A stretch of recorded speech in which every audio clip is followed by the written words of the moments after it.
Live Doodles number 2. I read from this book. You see it? Synaxarion. I recommend it very highly. About $200, but it's worth it. You can listen to some of the stories from Patristic Nectar for free, but I want to read them all. So today, soon to be tomorrow, since we're almost to Vespers, aren't we, is the 22nd of November, and we celebrate Saint Cecelia, among others. And I just don't want to tell you stories. I just want to sort of focus on a couple things. That's what I think you should do. When you read the lives of the saints, some stuff should grab you, right?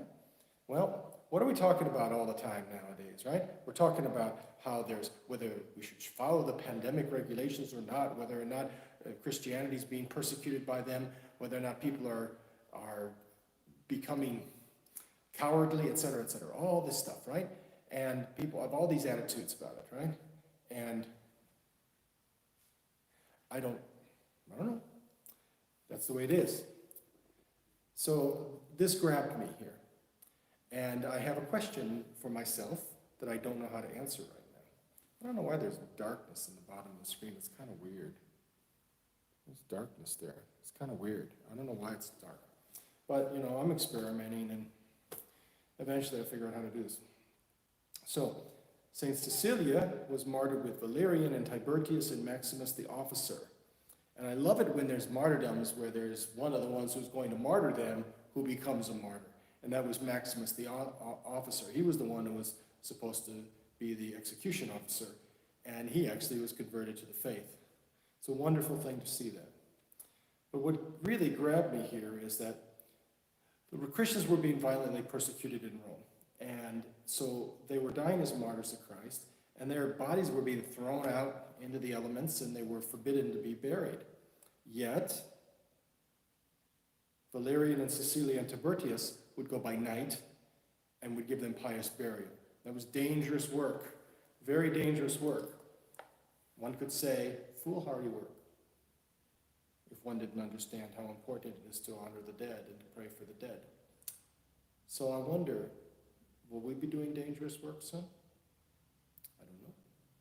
And then I wonder, let's say that there's a law against assembling in church because of COVID reasons, right?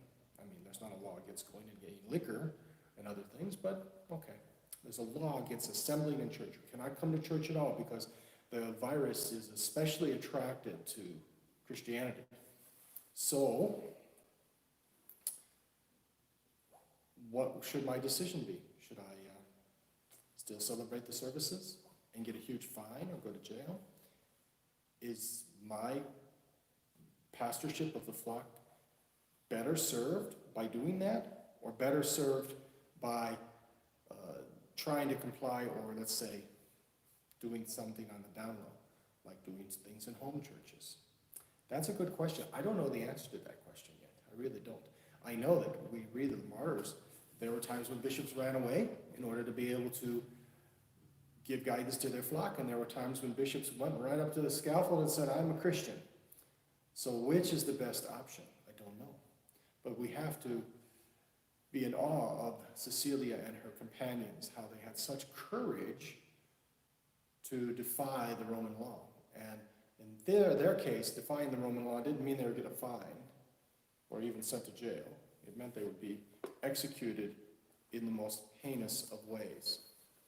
So, through the prayers of Saint Cecilia, Lord Jesus Christ, have mercy on us and save us. And then also, Cecilia is the one that when they tried to cut her head off, they tried to behead her, and it didn't work. The executioner hit her 3 times, and she actually was preaching for a long time, I think 3 days, to the people, and many people were converted. Now there's something else here from the prologue. I read from the prologue as well, and this really got to me. So let me read it here. In one evening, she was preaching and brought the trial, and she won pagans over. In one evening, over 400 souls. And the judge asked her from whence such boldness came. She said, from a pure conscience and undoubting faith. I wonder if I was before the tribunal. I have pure conscience and undoubting faith? In fact, really, to have a pure conscience is to enable undoubting faith. You don't have undoubting faith and be a bad guy. Okay? You have to have a pure conscience to have undoubting faith. You could say you believe in something, but that's a whole lot different than really believing it. If you live it, then you believe it. So, what's going to happen with us? Are you ready for this? Do you think that you'll just be fine? Do you have a lot of fear? Or are you just like a regular person, I guess, and you're saying, I don't know, because God will protect me if I allow him, and I need to pray, I need to fast, I need to do prostration. Let me tell you something about prostrations. I'm getting to be an old fat guy, unfortunately, and I work out a lot, but not as much lately, and I love to work out. It's really good for my head, but just not doing it as much. So, I used to do more prostrations, and I stopped doing them. I get creaky in the morning, it hurts a little bit, etc. I've just started doing more and more prostrations. And I do them in a kind of an athletic way, where you go down on 2 feet with your 2 feet fixed to the ground, and then drop to your knees, go to with your forehead to the ground, and then when you come up almost like in a squatting position and stand. Now maybe that sounds a little weird, maybe that sounds like I'm trying to do exercise, but I kind of am too. So if I do 50 or 75 prostrations, I think this morning, with that was invigorating. And I've been doing that now for the past couple of days. I've noticed something though. In the morning, I don't want to do prostrations. I don't want to do it all. I want to do anything else. I want to read the Psalter or say my commemorations or read from the Synaxarion. I want to do anything except prostrations. So guess what's most important? Doing prostrations and praying for our... Somebody says video chatting for me. No, I can't chat to somebody right now because I'm trying to talk. I thought this was on Do Not Disturb, and yet I'm getting messages. I don't understand. I got to figure out how to do this. So we get a good conscience by living in a way that we have a good conscience, isn't it? So what else did I want to show you from this? I marked a couple other things. Oh, Patriarch Callistratus, he wrote some things in the Philokalia, which I meant to read, but I didn't get a chance to. So, at the end of the story, it says, seclusion, ascesis, and above all, constant invocation of the blessed name of the Lord Jesus, with the intellect gathered in the heart, is the way these God-fearing fathers indicate, of which the grace received at our baptism may shine in us. So that's a lot of words. What does that mean for us? Okay, in baptism, you have the grace of baptism. Everybody does. But what do you do with it? What do you do with the grace of baptism? If you don't utilize the grace of baptism, it's not that it dies, but it becomes dormant, and it does you no good whatsoever. So, the way that you energize the grace of baptism is by this ascetical life. And not ascetical in wearing a hair shirt and things like that, but ascetical in that taking up your cross and following Christ. That's the asceticism that you need to do. We're in a terrible age right now. The things that we learned about in history, Nazi Germany and everything, don't be surprised. Communism in Russia and all the satellite countries, don't be surprised that happens again. It should happen again in this century. Do we think this century is going to be a bloodless century? Of course not. Already there's been a lot of blood. But it hasn't really gone into our backyard yet, has it, right? But it's going to go into our backyard.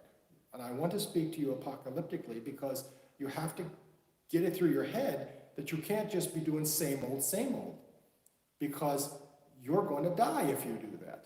We have to struggle against wickedness. Now, I'm on Facebook sometimes, and I see people all angry about the election and this and that and the other thing, and I have my own opinions about the election. But what does it matter? What does it really matter? What's going to happen is going to happen. Maybe you can do something about it, but posting a meme is not doing something about it. Are you praying? Are you doing prostrations? Are you working with all of your heart? That's what you need to be doing. So critically important. We must cultivate Christ in our heart. And if you are not doing prostrations and doing the Jesus prayer, then you're just doing it wrong. You should be doing that. It's very important. Now, prostration is easy. Well, when you get old and you get creaky and you get lazy and you get fat, and they're not easy, and you don't want to do them. Well, then and do one. How about that? How about that? Do one prostration starting on Sunday evening, or do 2, or do 3. Maybe you'll get up to the point where you can do 100. St. Paisios, I think, did like about 5,000 a night. Can you imagine? Just incredible. We have to struggle. We have to struggle because we are in evil times. If we want to pretend we're not in evil times, that will not make it good times. We can see the handwriting on the wall. Those who are looking carefully can see the handwriting on the wall that our country, our world is becoming less free. We are becoming enslaved to sin. All these buzzwords that people say that supposedly prove that you're a great human being, these are all about being enslaved to sin. And it's coming for us. I'm not trying to say to you that black helicopters are landing tomorrow in your backyard. I'm not trying to say that at all. But I am saying that you will be tested. And if you're not praying, if you're not fasting, if you're just kind of podunking around, you could have a rude awakening in 5 years, or in 10, or perhaps in 8 months, whatever it is. So we have to be prepared. We have to have a clean conscience by living in a clean way. We have to cultivate the spiritual life in us. And if you're just saying the Our Father before you have a meal, and that's the extent of your prayer, some people tell me that, then you could have severe problems in the future. So cultivate the Jesus prayer, cultivate your struggling to pray for others.